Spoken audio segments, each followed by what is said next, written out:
During the week, this past week, most of us had some encounter with either clients, friends, sponsees, whoever, who really needed to talk about it after last Sunday. So what I wanted to do is I wanted to finish it off in more of a, hopefully, a positive note. Even though it is like a little bit of a darker subject, it's not meant to be dark. We deal with lots of darkness here, as Peter was talking about in his prayer, that this is kind of part of our mission, right? Is to be here for people who are suffering and struggling, and for other people as well. And don't get me wrong, we appreciate people who aren't suffering, just as we do those who are. So I'm just going to recap the stats really quickly as from last week, and then we're going to move on, because I don't want to spend too much time on that. But in case you weren't here last week, the stats are pretty astounding for suicides. So there's 810,000 every year on planet Earth. So that's every 40 seconds. I was wrong last week when I said every 40 minutes. It's every 40 seconds someone takes their own life. In North America, it's every 13 minutes. So that's where I got my stats crossed up. And the reason I got them crossed up is because I don't know how to write properly.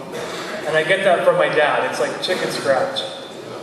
We must have had a doctor in our family like years ago that just scratched like lines on paper, because I can barely read it. So those are the numbers, and obviously they speak for themselves. There is a problem, right? And part of the problem is lots of people don't know what to look for. And I don't want to shame anyone, and this came to me this week as well. Someone was talking about it, and they feel kind of ashamed they don't do more, and that's not the purpose of this. Not at all. The purpose is to help be aware and prevention. That was the whole idea behind Suicide Awareness and Prevention Day, which is September 10th, is to shed more light on the subject and make it a little bit more palatable to talk about. Because obviously it's a dark subject sometimes, but the more we keep it a secret, the darker it is. If anyone in here has ever done a step 5, then you would understand exactly what I'm saying. We're only as sick as our secrets. And the more we keep it a secret, the darker it gets, and the less people want to talk about it. Because there's no shame in it, right? There's no shame in talking about it, there's no shame in feeling that way. And of course, there's no shame if we've, maybe in our minds, not done enough for someone, right? We can't necessarily carry that. Okay, but there are some warning signs that we can look for in our friends, people we work with, whoever.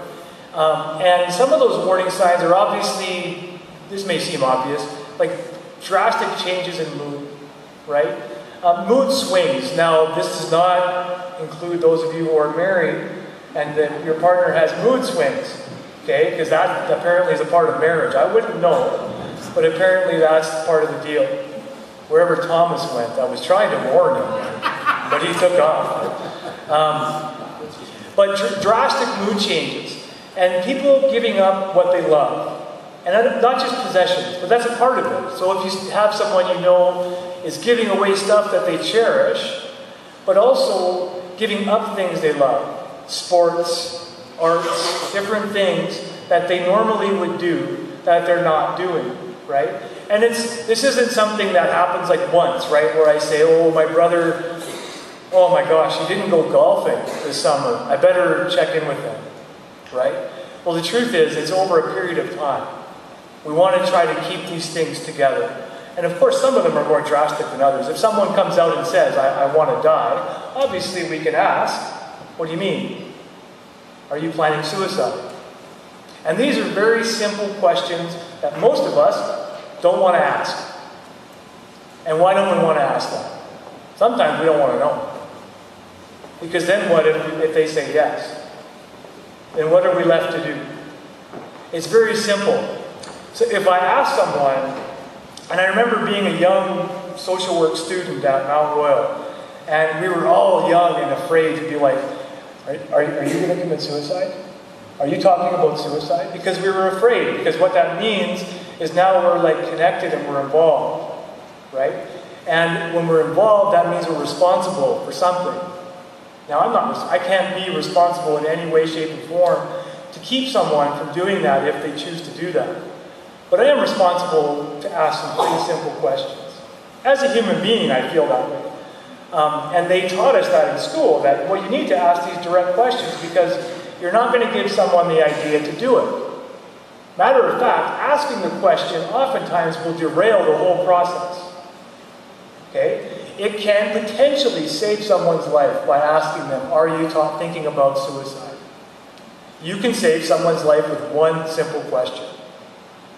And so I find that fascinating because when I remember being young and being like, I don't want to talk about it.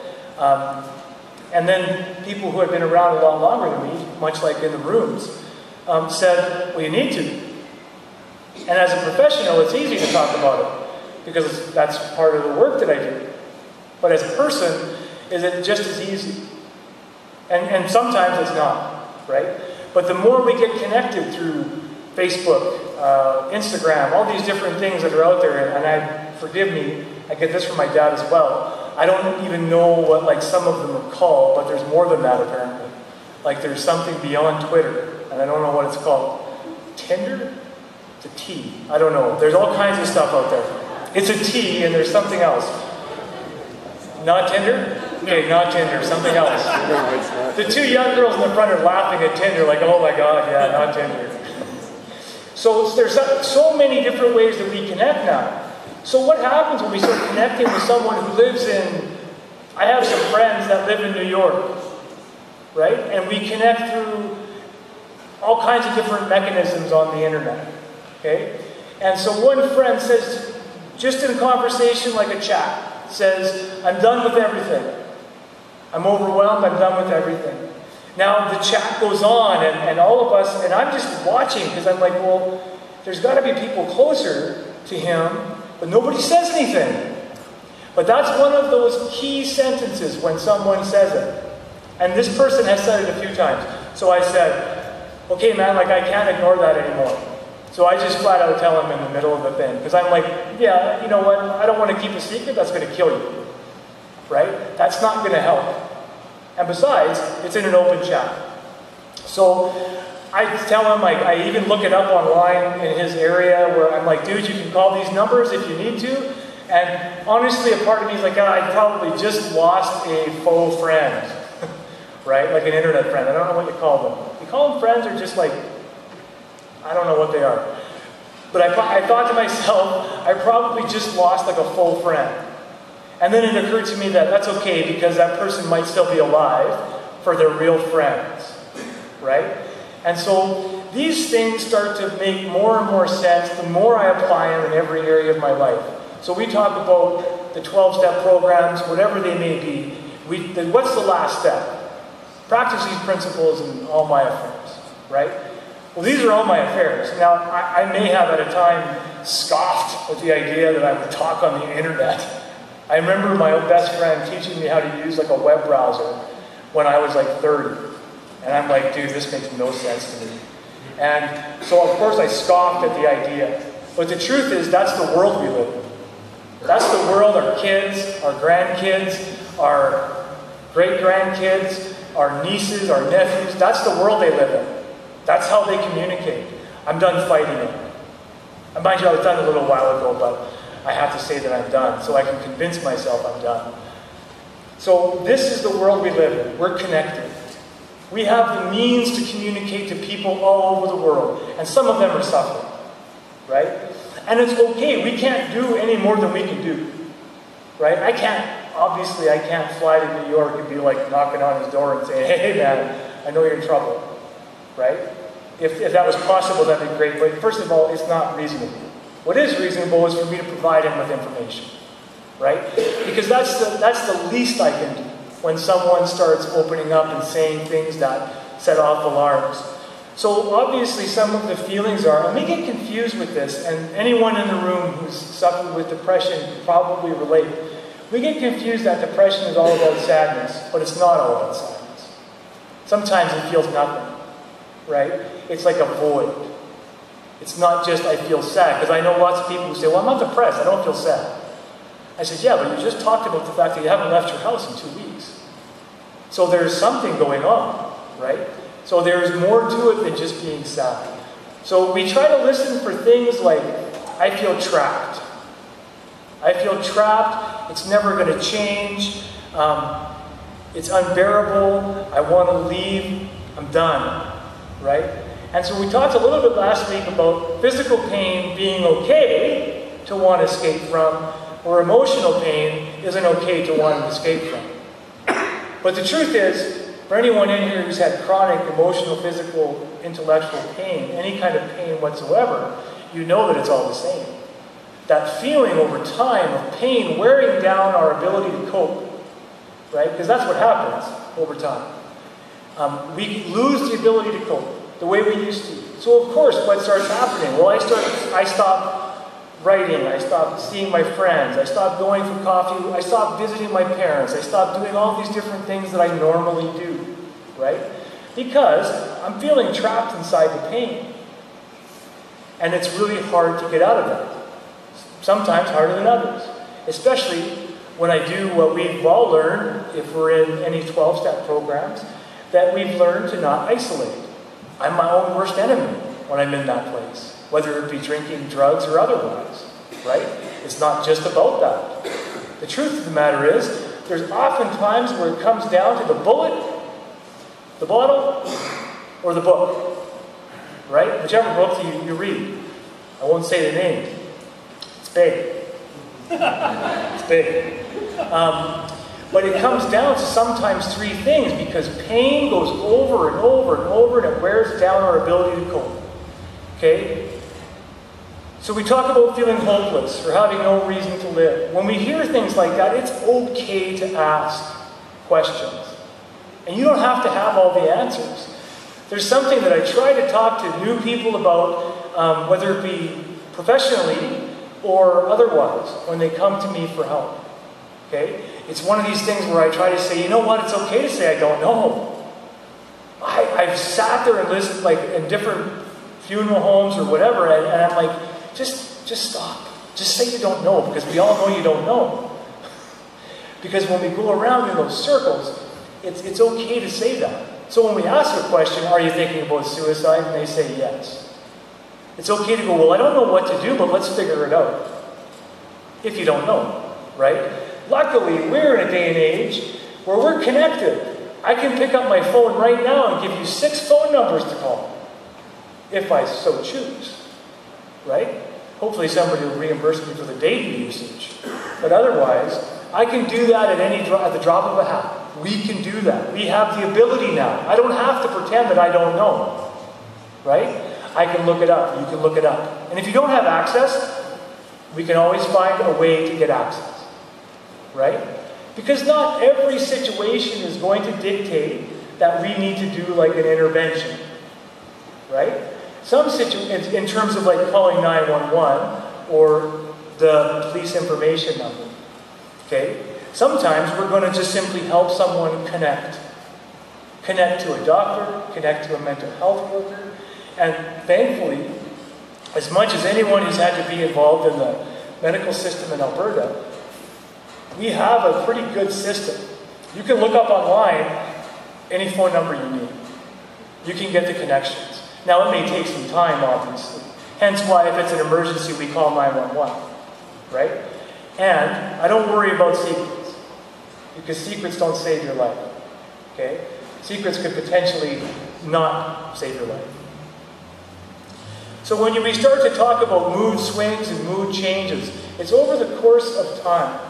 Right? Where I see someone being angry when they're not normally angry. They're hostile. And then all of a sudden, they're calm. Right? Or they're really suicidal, and they're homicidal, and then they're calm. The calmness comes after the storm. Right? Now, that doesn't mean everyone who processes something and then becomes calm is going to, like, commit suicide.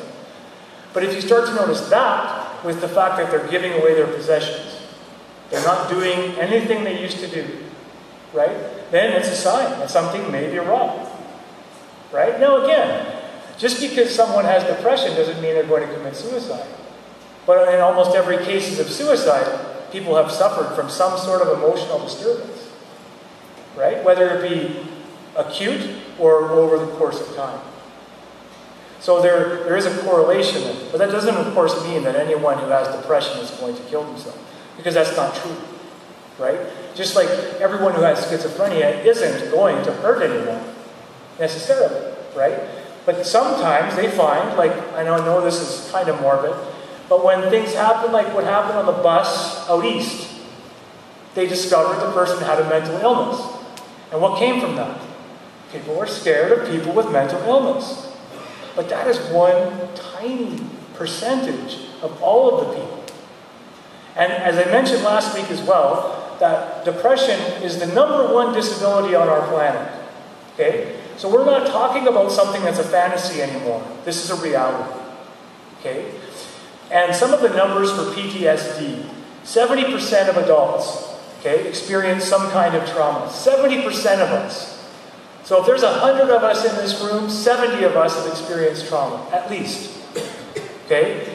20% of those people will develop PTSD. Okay? Now, just because you have PTSD doesn't mean you're going to commit suicide. But it does mean we need to approach it and treat it somehow. Because usually, without treatment, some sort of acting out will happen. And that's what we're going to look for in the people that we encounter, whether they're friends, colleagues, whatever they might be, in order to maybe save one more person. One more. Because I don't know, like, for me, 810,000 is too many. Every 40 seconds is too much. Now I know that from myself, when I first came into recovery, I wanted to save everybody. I was like, have you seen this book? It's big. You should read this thing. And then I threw it at people, and I hit people with it. And then I realized, you know, I am one person. I need to start addressing the one person right in front of me. Whoever it might be. In any moment that it might be in. It's one person at a time. So for us, individually, collectively, we try to do the best we can with where we are. Now, it doesn't mean that we don't get upset by these global things, by these things that happen. Because I do. I'm not going to speak for anyone else, but when Peter's talking about what happened with the child and her dad, devastating. Devastating, right? And those things happen way too much. But that's why we can gather together and we can talk about these things.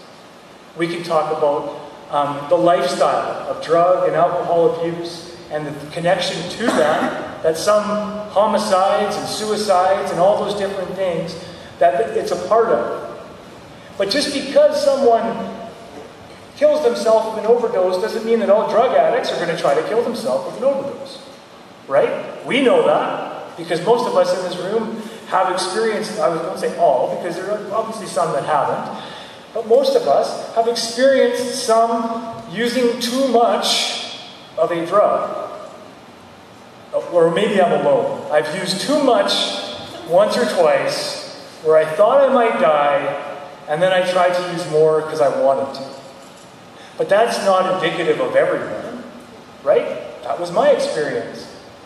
However, we collectively, we go around the city and country and the world, and we go to these rooms where there's other people like us that have experience similar to us, and we're able to talk about it. But one of the things that we're not able to talk about in an open setting, most of the time, is suicide. Because it's morbid, right? But I'm going to leave you with 2 stories. And I think I have enough time. I do. We're running a little bit, but I'm going to tell you these 2 stories because I want you to leave with hope. Okay? Hope. So this past week, as I mentioned to start, I was approached, most of us were approached by someone or people, and people were talking about suicide. So I was approached by a girl who was here, and she said, you know, like, I got to tell you, someone saved my life and they don't even know it. And I said, what do you mean? And she said, a few years ago, she was on a bridge. The bridge over here that goes across the river into Bridgeland. Okay? She was climbing up on the railing, and a person walked by her and said, excuse me, do you need help? Excuse me, do you need help? And I was like, I'm tearing up because she was telling me the story, and she was like on the verge, she was going to jump. And this person didn't know her, had no idea what was going on. I mean, who knows? She could be going up on the railing just to look over, right? But the person thought, what's it going to harm if I ask? Because what's going to happen if I don't? So she said, this person saved my life. The simple fact that it was another human being that cared enough to ask. That was it. Right? And I thought, man, that's the person I want to be. That guy, right? Because I know I've been the other guy many times, especially when I was younger, where I'm like, oh, that's really too bad. I'm sorry you feel that way. See you later. Right? Or I would walk by that person on the bridge, and I have to be honest, I probably just would have kept walking at some point. But this person reminded me that this is important that we do these things. Right? And it wasn't anything to do with me, but it really did hit home. So then I was talking to another friend, and one of the things that he has dealt with was the fact that one of his best friends when he was younger committed suicide.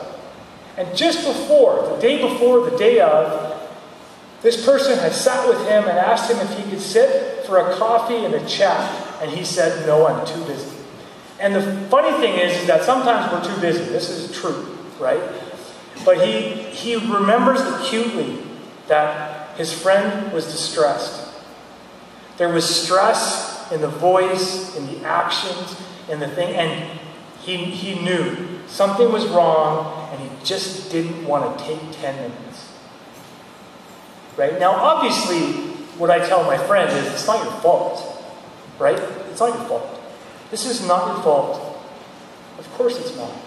But the truth is, what he told me is probably more important. Right? He said, I know intellectually it's not my fault. But the truth is, I will always blame myself for not giving 10 minutes when I knew something was wrong. Now, obviously, if we don't know, we don't know. But we also know when we do. When we walk away from something and we say, I don't know. I'm just going to leave that alone. It's not my problem. And so I'm going to close. I promise. But I'm going to close with some of the myths, okay? So that we can kind of take this with us as we leave. And again, I'm deciphering like code here with my chicken scratch. Okay, one of the myths. People who talk about it won't do it. That is untrue. Most of the people, almost everyone actually, who commits suicide or attempts suicide has given some clue. Some have come out right out and said it, and some people, like maybe when I was a young social worker, said, oh, like you're just attention grabbing. Well, you got my attention. Okay, so if we're going to talk about it, you got my attention. It's full, and I'm aware. So that's a myth, okay? Anyone who tries or commits suicide is crazy. That is not true. Now, it's true there's like emotional distress going on at that time, but that doesn't make them crazy. Emotional distress does not equal psychosis, right? Just, they're not two and the same. If a person wants to die, there's nothing that I can do to stop them. That's untrue, right? Now, I can't force someone not to do something or to do something. That's not the job or position in society that I have, right? But I certainly can ask questions, as we talked about, right? Because the more I get involved and ask questions, the less responsible for you I feel, right? And the more accountable we each are to our own things, okay? So if a person wants to die, there's nothing you can do. That's not true. There's lots you can do. We could be human beings, right? That's not a big deal. People who successfully commit suicide are people unwilling to seek help. That also is not true, okay? In more than 50% of all people who commit suicide have sought medical attention or psychological attention within 6 months. The majority of those are within 1 month prior to committing suicide. Okay, so they tried. So it's not a matter of them not wanting help. Okay? Sometimes it's just a matter of, okay, this is going to happen because whatever is necessary isn't there. Okay? And where's my last one here? I'm going to try to decipher my code. Any code breakers? What's that? There's like several back there, right? Where were you in WW2?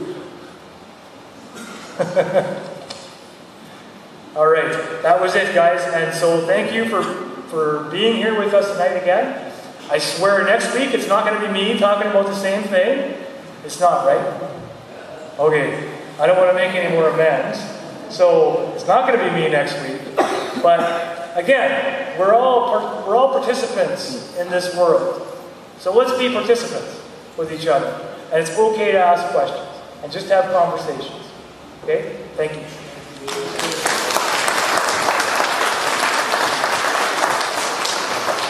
And please join me in the Step 7 prayer. My Creator, I am now willing that you should have all of me, good and bad. I pray that you now remove from me every single defective character which stands in the way of my usefulness to you and my fellows. Grant me strength as I go out from here to do your bidding. Amen. God, grant me the serenity to accept the things I cannot change, the courage to change the things I can, and the wisdom to know the difference. Our Father, who art in heaven, hallowed be thy name. Thy kingdom come, thy will be done, on earth as it is in heaven. Give us this day our daily bread. Forgive us our trespasses. We forgive those who trespass against us. Lead us not into temptation. Deliver us from evil. For thine is the kingdom, the power, and the glory, forever and ever. Amen. Have a great week, you guys. Thank you.